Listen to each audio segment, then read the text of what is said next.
Hello friends, कैसे हैं आप लोग। आई होप आप सब लोग अच्छे होंगे और अच्छे से पढ़ाई कर रहे होंगे। स्वागत है बच्चों मेरे YouTube channel organic chemistry by Aman Thakur. तो बच्चों आज का जो हमारा लेक्चर है वो हम डिस्कस करेंगे chemical of properties of alkenes में आइसोमराइजेशन रिएक्शन जो होते हैं। एल्केन के अंदर जो आइसोमराइजेशन रिएक्शन होते हैं उनके बारे में हम डिस्कस करेंगे। आइसोमराइजेशन रिएक्शन किस तरह के होते हैं एल्केन के अंदर, उनका मैकेनिज्म क्या होता है, उसको पूरा डिस्कस करेंगे और अच्छे से समझेंगे उस चीज को। ठीक है बच्चों, चलिए शुरू करते हैं। तो हम बात कर रहे हैं एल्केन के अंदर आइसोमराइजेशन की। ठीक है, दो चीजें हैं हमारे पास, एल्केन और आइसोमराइजेशन। तो पहली बात करते हैं कि आइसोमराइजेशन होती क्या है, आइसोमेरिज्म हम किसे कहते हैं। हमने पहले भी डिस्कस किया हुआ है, सिंपल सी चीज है। आइसोमेरिज्म हम उस फिनोमिना को कहते हैं, आइसोमेरिज्म हम उस फिनोमिना को कहते हैं कि जब दो मॉलिक्यूल जिनका स्ट्रक्चर डिफरेंट हो और मॉलिक्यूलर फॉर्मूला सेम हो, इस फिनोमिना को हम कहते हैं आइसोमराइजेशन। समझिए कि दो मॉलिक्यूल हैं, उनका जो मॉलिक्यूलर फॉर्मूला वो सेम है पर उनका जो स्ट्रक्चर है वो डिफरेंट है। वो मॉलिक्यूल आपस ऐसे तो डिफरेंट है पर उनका जो मॉलिक्यूलर फॉर्मूला है वो सेम है। एग्जांपल से अगर मैं समझाऊं आपको, सपोज देखिए मेरे पास एक मॉलिक्यूल है, ये है मेरे पास ईथर, डाई इथाइल ईथर, और ये है मेरे पास एक मॉलिक्यूल है अल्कोहल।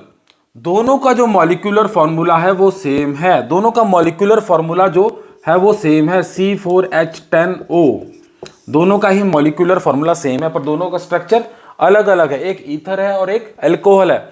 तो इस फिनोमिना को हम कहते हैं आइसोमेरिज्म। ठीक है, इस फिनोमिना को हम कहते हैं आइसोमेरिज्म। अब हमें एल्केन में आइसोमेराइजेशन करनी है, एल्केन में हमें आइसोमेरिज्म करनी है। तो जो एल्केन के अंदर आइसोमेराइजेशन होती है वो होती है चेन आइसोमेरिज्म। एल्केन के अंदर जो आइसोमेरिज्म होती है चेन आइसोमेरिज्म। अब आइसोमेरिज्म टर्म जुड़ी हुई है, आइसोमेरिज्म टर्म जुड़ी है तो इसका मतलब है कि मॉलिक्यूलर फॉर्मूला सेम रहेगा पर उसके जो स्ट्रक्चर जो होंगे वो अलग अलग होंगे। और किस तरह की आइसोमेरिज्म है, चेन, मतलब ब्रांचिंग अलग अलग होगी, एल्केन की ब्रांचिंग अलग अलग होगी। चेन आइसोमेरिज्म किस तरह से, सपोज मेरे पास एक मॉलिक्यूल ये है एल्केन का, एक मॉलिक्यूल ये है और एक मॉलिक्यूल ये है, दोनों में मॉलिक्यूल सेम है, मॉलिक्यूलर फॉर्मूला सेम है, कार्बन 4 ही हैं पर उनकी ब्रांचिंग हो रखी है, चेन अलग अलग तरीके से बनी हुई है, चेन अलग अलग तरीके से बनी हुई है। तो इस फिनोमिना को हम कहते हैं आइसोमेरिज्म। तो है ही, और किस तरह की आइसोमेरिज्म है, चेन वाली आइसोमेरिज्म की चेन में डिफरेंस आ रहा है, चेन कोई ब्रांच है कोई स्ट्रेट चेन है। ठीक है, तो अल्केन के अंदर जो इस टाइप की आइसोमेरिज्म है, जो चेन आइसोमेराइजेशन हम करते हैं वो किस तरह से करते हैं, जो रिएक्शन किस तरह का होता है, क्या रिएक्शन कंडीशन होती है और उसका मैकेनिज्म क्या होता है, उसको हम समझेंगे। ठीक है बच्चों, ये बात बेसिक क्लियर होगी। अब एक जनरल रिएक्शन देख लेते हैं, जनरल रिएक्शन किस तरह से रिप्रेजेंट करते हैं, आइसोमेराइजेशन क्या होती है एल्केन के अंदर, उसको एक बार डिस्कस करें अगर हम कि एल्केन के अंदर आइसोमेराइजेशन किस तरह से होती है। तो जो जनरल रिप्रेजेंटेशन है हमारी, जो जनरल रिप्रेजेंटेशन है वो इस तरह से है। कोई भी एल्केन हो, एक स्ट्रेट चेन एल्केन ले ली हमने, कोई भी एन एल्केन हमने स्ट्रेट चेन एल्केन ले ली, अगर मैं उसको हीट करूं 573 केल्विन पे, अगर मैं उसको हीट करूं 573 केल्विन पे और मैं कैटलिस्ट यूज कर रहा हूं AlCl3 in the presence of HCl, तो हमें मिलता है ब्रांच चेन आइसोमर, उस एल्केन के चेन आइसोमर्स हमें मिलते हैं। इसको एग्जांपल से समझेंगे पहले। ठीक है, ये बात तो क्लियर होगी, हमें आइसोमराइजेशन समझ आ गई कि आइसोमराइजेशन रिएक्शन क्या होता है। जब किसी भी एन एल्केन को, स्ट्रेट चेन एल्केन को, अगर हम AlCl3 और HCl की प्रेजेंस में उसको हीट करें 573 केल्विन पे, तो उसके जो ब्रांच्ड आइसोमर है वो हमें मिलते हैं, वो हमें आइसोमराइजेशन हो जाती है। ये रिएक्शन है आइसोमराइजेशन। ठीक है, समझ आ गई आपको बात, ये बात क्लियर होगी। अब एक एग्जाम्पल से समझते हैं इस चीज को, एग्जाम्पल से समझने की कोशिश करते हैं। सपोज मैं लेता हूं एन हेक्सेन CH3CH24 CH3, ये है मेरे पास एन हेक्सेन, ये है मेरे पास एन हेक्सेन। अब सेम रिएक्शन कंडीशन में अगर मैं उसको हीट करूं, सेम रिएक्शन कंडीशन में AlCl3 और HCl की प्रेजेंस में 573 केल्विन पे अगर मैं हीट करूं तो मुझे मिलते हैं उसके क्या मिलेंगे, ब्रांच्ड आइसोमर। क्या मिलेंगे, ब्रांच्ड आइसोमर, ब्रांचिंग वाले आइसोमर। ब्रांचिंग वाले आइसोमर किस तरह से मिलेंगे उसके, इसमें कितने कार्बन है, इसका मॉलिक्यूलर फॉर्मूला है C6H14।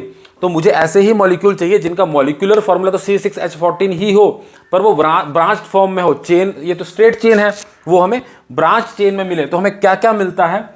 हमें मिलता है बच्चों CH3CH, सेकेंड पोजीशन पे मिथाइल ग्रुप, CH2CH2CH3, पहला isomer same C6H14, second position पे मिथाइल ग्रुप 2 मिथाइल, और कितनी चेन है? 1 2 3 4 5, 2 मिथाइल पेंटेन। पहला ब्रांच आइसोमर कौन सा मिला हमें? 2 मिथाइल पेंटेन। एन हेक्सेन का पहला हमें ब्रांच आइसोमर मिला, चेन आइसोमर मिला 2 मिथाइल पेंटेन। कार्बन उसमें 6 ही है, 1 2 3 4 5 6। सेकंड पोजीशन पे लग गया मिथाइल, ब्रांच फॉर्म में आ गया, स्ट्रेट चेन से ब्रांच फॉर्म में आ गया। और जो दूसरा आइसोमर हमें मिलता है वो हमें मिलता है CH3 CH2 CH3 CH2 CH3, ठीक है। इसमें भी सेम C6H14 ही है, पर इसका क्या होगा? थर्ड पोजीशन पे 1 2 3, थर्ड पोजीशन पे मिथाइल ग्रुप। और लॉन्गेस्ट चेन कितनी है? 1 2 3 4 5, 5 मतलब पेंटेन, 3 मिथाइल पेंटेन, ठीक है। तो ये है हमारे पास आइसोमराइजेशन का रिएक्शन। रिएक्शन आपको समझ आ गया? ये हमारे पास आ गया आइसोमराइजेशन का रिएक्शन। जब एन हेक्सेन को हमने हीट किया 573 केल्विन पे AlCl3 और HCl की प्रेजेंस में, तो हमें मिला 2 मिथाइल पेंटेन और 3 मिथाइल पेंटेन, जिनका मॉलिक्यूलर फार्मूला सेम है C6H14। C6H14 दोनों का मॉलिक्यूलर फार्मूला है, इसका भी और इसका भी। तो क्या हुआ? ये इसके हो गए चेन आइसोमर, ये ब्रांच फॉर्म में है दोनों के दोनों, और ये स्ट्रेट चेन में है अकेला एन हेक्सेन, ठीक है। ये बात हमारी क्लियर होगी। तो हमें आइसोमराइजेशन का रिएक्शन तो समझ आ गया कि रिएक्शन क्या होता है, ठीक है। अब इस रिएक्शन का मैकेनिज्म क्या होता है उसको समझ लेते हैं कि मैकेनिज्म कैसे चलता है इस रिएक्शन का, उसके बारे में बात करते हैं कि जो आइसोमराइजेशन का मैकेनिज्म है वो किस तरह से चलता है, उसके बारे में बात करते हैं। चलिए अब हम बात कर लेते हैं इसके मैकेनिज्म की, आइसोमराइजेशन का मैकेनिज्म किस तरह से चलता है, ठीक है। तो जो पहली बात थी हमारे पास, पहली बात क्या थी? हमने क्या यूज किया था? AlCl3, किसकी प्रेजेंस में? HCl, तुम्हारे पास Cl और H, ठीक है, Cl और H। अब AlCl3 हमें पता है, AlCl3 हमारे पास है ल्यूइस एसिड, ये है हमारे पास ल्यूइस एसिड होता है। फिडलक्राफ्ट एल्काइलेशन या एसाइलेशन में भी इसी को यूज करते हैं हम। इसका रोल क्या होता है? ल्यूइस एसिड का काम क्या है? लोन पेयर ऑफ इलेक्ट्रॉन को अपनी तरफ एक्सेप्ट करना। जो इलेक्ट्रॉन को एक्सेप्ट करता है वो क्या होता है? Lewis acid. AlCl3 है ल्यूइस एसिड, ये मतलब इलेक्ट्रॉन एक्सेप्ट करता है। तो यहाँ पे HCl के मॉलिक्यूल से कहाँ से एक्सेप्ट करेगा? देखिए क्लोरीन से, क्लोरीन को इलेक्ट्रॉन के साथ अपने पास ले लेगा, क्लोरीन के इलेक्ट्रॉन आएंगे इधर, ठीक है। अब H क्या हुआ? AlCl3 का काम तो इलेक्ट्रॉन लेना है, एक बॉन्ड में इलेक्ट्रॉन दो, एक हाइड्रोजन का था, एक क्लोरीन का था। जब क्लोरीन के इलेक्ट्रॉन के साथ ही चला गया, क्लोरीन अपने इलेक्ट्रॉन के साथ चला गया AlCl3 के पास, ठीक है, तो हमारे पास क्या बचा? एक हाइड्रोजन बचा जिसका इलेक्ट्रॉन Cl लेके जा चुका है। तो हाइड्रोजन का इलेक्ट्रॉन अगर उस पर जा चुका है तो हाइड्रोजन के ऊपर चार्ज क्या आएगा? H positive. एक मिला हमें H पॉजिटिव और दूसरा क्या मिला? AlCl4 negative. Cl जो नेगेटिव था वो AlCl4 के साथ जुड़ के बन गया AlCl4 नेगेटिव। तो अब हमारे पास आ गया H पॉजिटिव। तो ये जो H पॉजिटिव है बच्चों, ये जो H पॉजिटिव है यही सारा घमासान मचाएगा। यही H पॉजिटिव जो है, ये अनस्टेबल जो है, ये सारा घमासान मचाएगा। AlCl4 नेगेटिव है, उसने तो इलेक्ट्रॉन, वो तो ल्यूइस एसिड इलेक्ट्रॉन लेके अपने पास बैठ गया, ठीक है। पर H पॉजिटिव अनस्टेबल हो गया, टोटली अनस्टेबल हो गया, प्रोटॉन अनस्टेबल है, उसको चाहिए इलेक्ट्रॉन। क्यों? इलेक्ट्रॉन की उसके पास हो गई है डेफिशिएंसी। तो अब क्या होगा? अब हमारे पास था एन हेक्सेन। एन हेक्सेन था हमारे पास CH3 CH2 CH2 CH2 CH3, ठीक है। अब ये है हमारे पास एन हेक्सेन, ठीक है। अब इसको चाहिए इलेक्ट्रॉन और यहां पड़ा है हेक्सेन, तो हेक्सेन से ही कहीं ना कहीं से इलेक्ट्रॉन उठाएगा, हेक्सेन से ही कहीं ना कहीं से इलेक्ट्रॉन उठाएगा, ठीक है। अगर वो इस पोजीशन से उठाए तो यहां बनेगा प्राइमरी कार्बोकैटायन, समझिएगा, इन पोजीशन पे बनेगा प्राइमरी कार्बोकैटायन, ठीक है। और यहां से इन पोजीशन पे बनेगा सेकेंडरी कार्बोकैटायन, ठीक है। इन पोजीशन से अगर हाइड्रोजन इलेक्ट्रॉन उठाता है तो इलेक्ट्रॉन लेके जाएगा, इसको तो इलेक्ट्रॉन लेके जाने हैं। अब इलेक्ट्रॉन समझिएगा ऐसे, इसको इलेक्ट्रॉन लेके जाना है। इलेक्ट्रॉन अगर इस पूरे मॉलिक्यूल से कहीं से भी लेके जाएगा तो इसके ऊपर इलेक्ट्रॉन जाएंगे, जब इसके, तो इसके ऊपर ही पॉजिटिव चार्ज आना है। अब पॉजिटिव चार्ज अगर यहां से इलेक्ट्रॉन उठाता है तो बनेगा प्राइमरी कार्बोकैटायन, और अगर यहां से उठाता है तो बनेगा सेकेंडरी कार्बोकैटायन। और इनमें से भी अगर इन दो पोजीशनों से अगर वो कार्बन उठाता है तो हमारे पास इस तरफ भी बल्कि अल्काइल ग्रुप, इस तरफ भी बल्कि अल्काइल ग्रुप, तो यहाँ पे स्टेबिलिटी ज्यादा होगी। जब हमने स्टेबिलिटी ऑफ कार्बोकेटाइन की पढ़ी तो प्राइमरी सबसे ज्यादा स्टेबल होता है, सेकेंडरी सबसे ज्यादा स्टेबल होता है, उसके बाद टर्शियरी सबसे ज्यादा स्टेबल होता है। और स्टेबिलिटी का फैक्टर क्या था? Positive I effect, positive I effect. तो अगर यहां से उठाता है, इन दो कार्बन में से कहीं से भी उठाता है, इन दो कार्बन में से कहीं से भी इलेक्ट्रॉन उठाता है तो पॉजिटिव चार्ज इन पे आएगा। यहां पे भी बल्कि अल्काइल ग्रुप लगा है पॉजिटिव आई इफेक्ट देने के लिए, यहां पे भी बल्कि आई ग्रुप लगा है पॉजिटिव आई इफेक्ट देने के लिए, तो वो मॉलिक्यूल ज्यादा स्टेबल होगा। ठीक है, तो और ये दोनों जो के दोनों कार्बन जो है वो इक्विवेलेंट पोजीशन पे, या यहां से उठाए या यहां से उठाए कोई फर्क नहीं पड़ता। ये भी तीसरे नंबर पे, ये भी तीसरे नंबर पे, कहीं से भी उठाए कोई फर्क नहीं पड़ता। तो मैं सपोज एग्जांपल के साथ बात करता हूं कि सपोज उसने ये जो CH2 है यहां से इलेक्ट्रॉन उठाने की बात की उसने। ठीक है, यहां तक बात क्लियर होगी कि इन दो में से क्यों उठाएगा, ये बात समझ आ गई हमें। सपोज वो यहां से उठाने की बात करता है। अब एक बॉन्ड में इलेक्ट्रॉन दो, एक बॉन्ड में इलेक्ट्रॉन दो, हाइड्रोजन को चाहिए एक इलेक्ट्रॉन। ठीक है, अब उसने कहा भाई साहब ये जो हाइड्रोजन है कि हाइड्रोजन का अपना एक इलेक्ट्रॉन है, ये वाला इलेक्ट्रॉन इधर अगर चला जाए, ये इलेक्ट्रॉनिक की शेयरिंग अगर यहां पे हुई तो इस कार्बन पे क्या आएगा? कार्बन का इलेक्ट्रॉन तो चला गया, इस कार्बन का इलेक्ट्रॉन तो चला गया, तो हमारे पास क्या बचा? हमारे पास बचा, यहां तक बात क्लियर बच्चों? यहां तक बात होगी हमारी क्लियर, यहां तक बात होगी क्लियर। अब कार्बन का ये कार्बोकैटायन बनी है। ठीक है, ये कार्बन की कार्बोकैटायन बनी है। अब कार्बन की कार्बोकैटायन बनी है, कार्बन के ऊपर पॉजिटिव चार्ज है, ये भी हाईली अनस्टेबल है, ये भी हाईली अनस्टेबल है। अब इसको भी अपनी वैलेंसी पूरी करनी है। अब यहां से जो चेंज चलेगा, यहां से जो गेम आएगी, यहां से जो, यहां तक बात क्लियर होगी हमारे पास कि ये हमारे पास एक कार्बोकैटायन बन चुकी है, पर ये कार्बन भी अनस्टेबल है, इसको भी स्टेबिलिटी चाहिए, इसको भी स्टेबिलिटी चाहिए।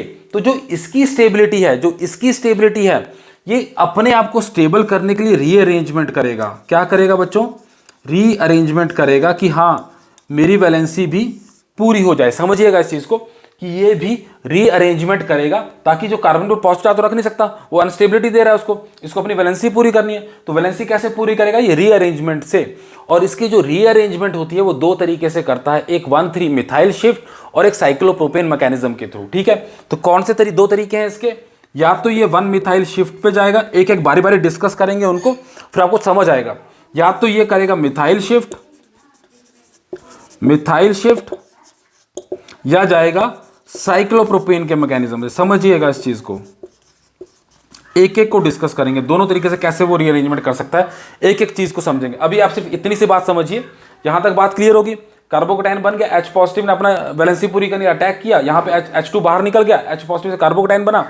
अब इस कार्बन को भी स्टेबिलिटी चाहिए, ये स्टेबिलिटी हमने रीअरेंजमेंट से लाने की कोशिश करेगा, रीअरेंजमेंट से लाने की कोशिश करेगा। और रीअरेंजमेंट करेगा या दो तरीके से, मिथाइल शिफ्ट से और साइक्लोप्रोपेन मैकेनिज्म के थ्रू। बारी बारी एक एक को डिस्कस करते हैं आप। ठीक है, इसी को लेके इसमें किस तरह से रीअरेंजमेंट होती है बारी बारी डिस्कस करें, दोनों तरीके से क्या क्या हमें मिल सकता है, क्या क्या प्रोडक्ट आ सकते हैं, डिस्कस करते हैं। ठीक है बच्चों, अब देखिए बच्चों, अब क्या हुआ, ये हमारे पास कार्बोकैटायन बन चुकी थी, एन हेक्सेन से हमारे पास सिंपल कार्बोकैटायन बन चुकी थी। अब ये कार्बन हमारे पास अनस्टेबल है, इसको चाहिए इलेक्ट्रॉन, इसको अपनी वैलेंसी के लिए चाहिए इलेक्ट्रॉन। अब यहां पे उसको दिखे इलेक्ट्रॉन, एक बॉन्ड में इलेक्ट्रॉन कितने? दो, एक बॉन्ड में इलेक्ट्रॉन दो। तो अगर ये कार्बन के साथ, अगर यहां पे ये इलेक्ट्रॉन अगर ये कार्बन के साथ यहां पे शिफ्ट हो जाए, ठीक है, यहां पे शिफ्ट हो जाए, ठीक है, इसको हम कहते हैं मिथाइल शिफ्ट। किसकी शिफ्टिंग हुई?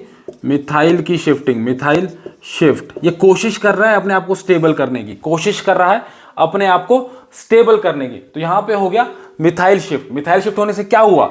इस कार्बन और एक बॉन्ड में इलेक्ट्रॉन होते हैं दो। अब इसको समझिए, ये मैं इसको इस तरह से अगर लिखूं, CH3 CH2 CH2, ये कार्बन था, ये हाइड्रोजन था, ये CH2 था।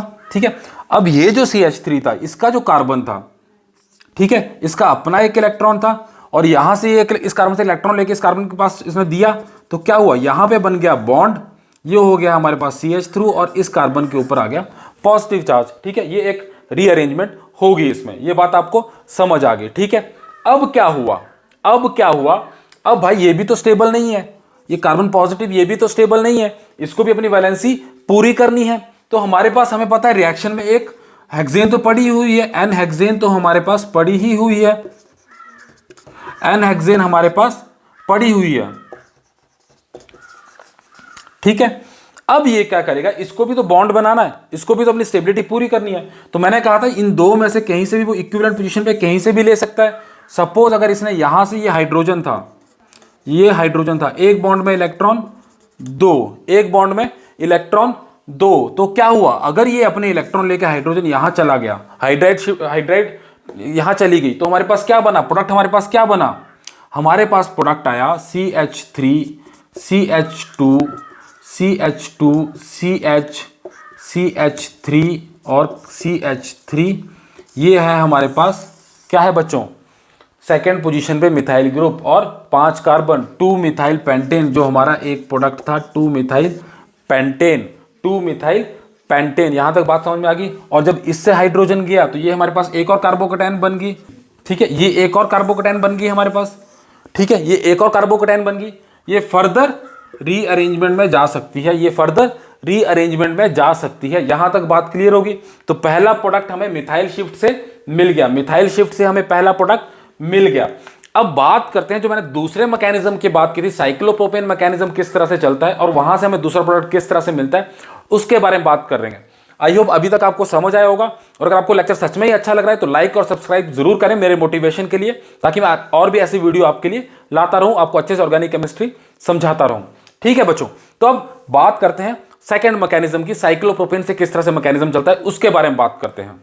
अब देखिए बच्चों, यहां पे देखते हैं, बात करते हैं सेकेंड मैकेनिज्म की, साइक्लोप्रोपेन के थ्रू किस तरह से रिएक्शन जाता है। वो पॉसिबिलिटी दोनों की है, इसलिए दोनों प्रोडक्ट बनते हैं। पहली पॉसिबिलिटी हमने देख ली, उसमें पहला प्रोडक्ट मिल गया। अब सेकंड पॉसिबिलिटी देखते हैं उसमें क्या हो सकता है। ये था मेरे पास सेम वही मॉलिक्यूल, जब H पॉजिटिव ने अटैक किया था, कार्बोकेटायन हमारे पास बनी थी, ये हमारे पास कार्बन के ऊपर पॉजिटिव चार्ज, उसके पास क्या है, इलेक्ट्रॉन कम है, इलेक्ट्रॉन उसके पास कम है, उसको क्या चाहिए, उसको चाहिए इलेक्ट्रॉन अपनी वैलेंसी पूरी करने के लिए।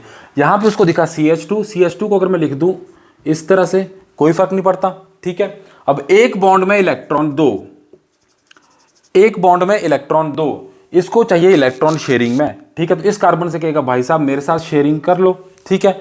H पॉजिटिव हो गया बिना इलेक्ट्रॉन का, H पॉजिटिव हो गया बिना इलेक्ट्रॉन का, ठीक है। तो मेरे पास क्या आया, CH3 CH2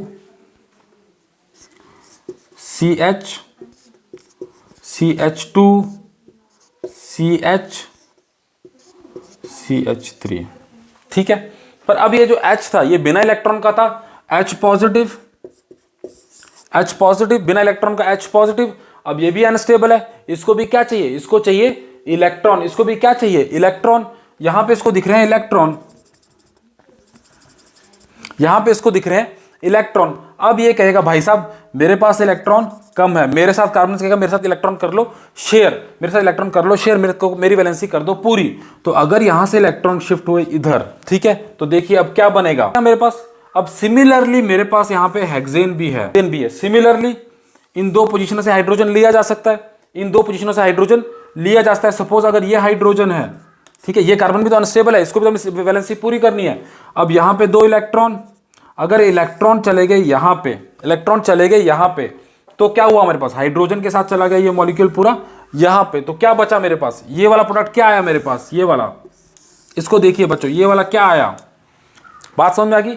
तीसरी पोजीशन में मिथाइल 3 मिथाइल पेंटेन, हमारा सेकेंड प्रोडक्ट, आइसोमराइजेशन का सेकेंड प्रोडक्ट। और सिमिलरली यहां पे भी क्या बचा, इसके हाइड्रोजन जाने से बाद इस कार्बन के पास क्या बचा, पॉजिटिव चार्ज। ये मॉलिक्यूल फिर फर्दर आगे जा सकता है रीअरेंजमेंट में, ठीक है। और सेम वही चाहे मिथाइल शिफ्ट से जाए, साइक्लोप्रोपेन मैकेनिज्म से, दोनों की पॉसिबिलिटी है, जहां से भी जाएगा, या 2 मिथाइल पेंटेन भी हमें मिलेगा, 3 मिथाइल पेंटेन भी मिलेगा। अब इसमें एक चीज और आती है बच्चों की, ये डिफरेंट रीअरेंजमेंट में और तरीके से भी रीअरेंजमेंट हो सकती हैं, बेशक होती हैं पर उसको हम डिस्कस इसलिए नहीं करते, उन रीअरेंजमेंट को हम डिस्कस इसलिए नहीं करते क्योंकि बहुत ही माइन्यूट क्वांटिटी में प्रोडक्ट देती है, वो बाय प्रोडक्ट बहुत ही माइन्यूट क्वांटिटी में होते हैं जिनकी हमें जरूरत नहीं होती है। तो उसको ऑर्गेनिक, हमें तो मेजर प्रोडक्ट जो है उनके बारे में डिस्कस करना होता है। रीअरेंजमेंट कुछ और तरीके से भी हो सकते हैं, पर उनसे बहुत ही माइन्यूट प्रोडक्ट हमें मिलते हैं जो हमें डिस्कशन करने की जरूरत नहीं पड़ती है। मेजर प्रोडक्ट हमारे पास यही है, 3 मिथाइल पेंटेन और 2 मिथाइल पेंटेन। तो ये था पूरा आइसोमराइजेशन का रिएक्शन। आई होप आपको लेक्चर अच्छा लगा होगा, और अगर कोई भी डाउट है कमेंट करके जरूर पूछिएगा, मैं पूरी कोशिश करूंगा उसको सॉल्व करने की। और अगर आपको लेक्चर अच्छे लग रहे हैं तो लाइक सब्सक्राइब मेरे मोटिवेशन के लिए जरूर करें। Thank you.